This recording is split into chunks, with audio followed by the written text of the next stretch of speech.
Final moments China plane crash. Boeing 737 pilots may have passed out in 350 miles per hour death dive before battling to save jet, says expert. Pilots on board a doomed Chinese passenger plane may have passed out as the aircraft began to plummet, before briefly regaining consciousness as they tried to save it, an expert has claimed. Emergency crews are still desperately scouring the site of the wreckage after the China Eastern Airlines Boeing 737-800 came down in the southern Chinese province of Guangxi with 132 people on board.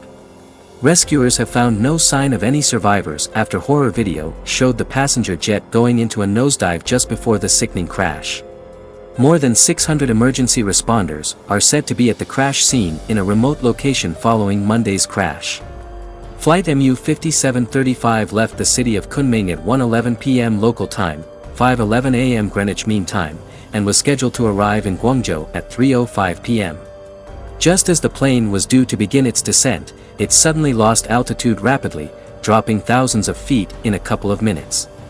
It briefly regained height for a few seconds at around 9,000 feet, before crashing to the ground at an estimated 350 miles an hour in a hilly wooded area not far from the city of Wuzhou. Boeing 737-800s have an excellent safety record, as does China's aviation industry.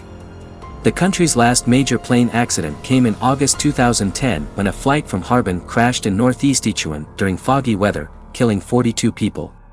China Eastern, one of the country's big three airlines, has grounded all its Boeing 737-800s as a precaution and set up a hotline for people seeking any information about those on board. In a statement, it expressed its deep condolences for the passengers and crew members who died. The Boeing 737-800 is not the same as the Boeing 737 MAX, which was involved in two fatal accidents in the space of a few months. A fault with the plane's Maneuvering Characteristics Augmentation System, MCAS, an inbuilt flight stabilization program, caused two crashes, Lion Air Flight 610 and Ethiopian Airlines Flight 302, killing a total of 346 people. Speaking to The Sun Online, aviation expert Sally Gethin explained that the circumstances behind today's shocking crash are very different to those surrounding the Boeing 737 MAX crashes. The 737-800 has a particularly good safety record, she said. There are thousands of them operating around the world, about 1,000 in China alone. But the fact that China Eastern Airlines is grounding all of those planes from the fleet as a precaution suggests they're concerned about the safety of that aircraft. Although Ms. Gethin maintained it is too soon to speculate about the exact cause of the crash, she said that the plane's rapid descent from a cruising altitude of 29,000 feet could have been down to a malfunction with the jet's tail. She said, if the tail sheared off before the nosedive, the plane would lose all aerodynamics. It can't operate properly without the rudder in the tail. Nothing can be ruled out at this stage. The sheer speed of the plane's descent, as shown on data put together by Flight Radar 24, suggests to Gethin that something sudden happened at 29,000 feet. This doesn't sound like an escalating issue that the crew were battling with. Sources in China report that the plane had 3 pilots on its fateful last flight, 2 extremely experienced, and 1 trainee. The pilot reportedly had around 7,000 hours of flight experience, while the co-pilot had 30,000. Having a more experienced co-pilot than pilot already strikes Gethin as unusual, although no suggestion has been given as to why this may have been the case. In the jump seat was a trainee pilot with just a few hundred hours of flying experience. Gethin says the 9 crew and 123 passengers would have faced a horror 2-minute plunge, as the G-force sent the blood rushing to their heads and knocked them out. But the graph, which shows the plane's altitude steady briefly, suggests to her that there was a 10 to 20 second spell where one or more of the pilots regained consciousness and tried to save the plane, before it went into a sickening death plunge. Video shared widely shows the plane in that final nosedive, which preliminary flight data suggests began at around 8,000 to 9,000 feet. All of those on board would have been unconscious for this final plunge, Gethin suggests. Although she is quick to stress that there is no suggestion so far of foul play, or any sort of deliberate crash, Gethin says pilots can experience what is known as the startle effect. She explained, pilots get a huge amount of training, much of it in simulators. But in the real world, they can get overwhelmed or disorientated by sudden events. This is known as the startle effect, and it is very hard to train for that. Even experienced pilots can be caught off guard, and that's when they can make poor judgments. Now there are efforts to recognize that and offer additional training.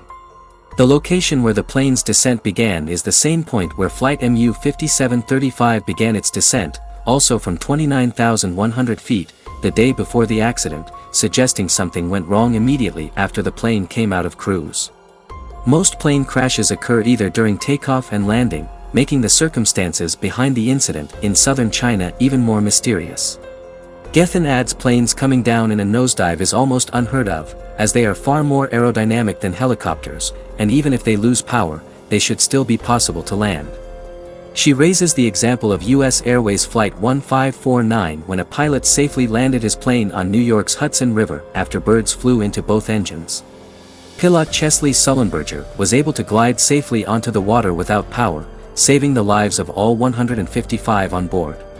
But flight MU-5735 came vertically down, showing a so-called stalled flight was unsuccessful, or not even attempted. Gethin says any number of issues could have affected the plane, whether it was a small fire on board, or a wiring issue. However, video shows the plane's fuselage was intact when it went into a nosedive. Weather is a final factor which must be considered, Gethin went on. The plane came down in mountainous terrain known for poor weather, she said. It would be prone for a micro-weather event. A freak incident known as a microburst, a localized downdraft within a thunderstorm, can cause serious disruption to the pilots. Also, if visibility was poor due to weather and then the instruments started to fail, that would be very difficult, as the pilots lose spatial orientation. China Eastern is responsible for the maintenance of the plane. It is part of Sky Team Airline Alliance, a group formed with many Western airlines. Although this isn't damaging for Boeing, at face value, Gethin adds that it's true Boeing doesn't have a great track record on this in recent years. Boeing has seen a lot of changes at the top since the 737 MAX scandal. So has the Federal Aviation Authority, after accusations of collusion with Boeing. The company has to prove that it can be trusted with design and modifications, as it was found to be at fault over the MAX. There is no doubt that the brand of Boeing was very damaged. If this was a design flaw with the 737-800, we would probably have seen evidence by now, as so many are in operation. Boeing needs to redeem itself. In a statement Monday evening, Boeing said, "Boeing is in contact with the U.S. National Transportation Safety Board and our technical experts are prepared to assist with the investigation led by the Civil Aviation Administration of China. Our thoughts are with the passengers and crew of China Eastern Airlines Flight MU-5735. We are working with our airline customers and are ready to support them." Rescue efforts have continued into the night in Guangxi at the crash site. A number of staff from Wuzhou People's Hospital are on standby amid the frantic search for survivors. China's Vice Premier Liu He and Guangxi State Councillor Wang Yong are guiding the rescue and investigation following the crash, as reported by Chinese state media.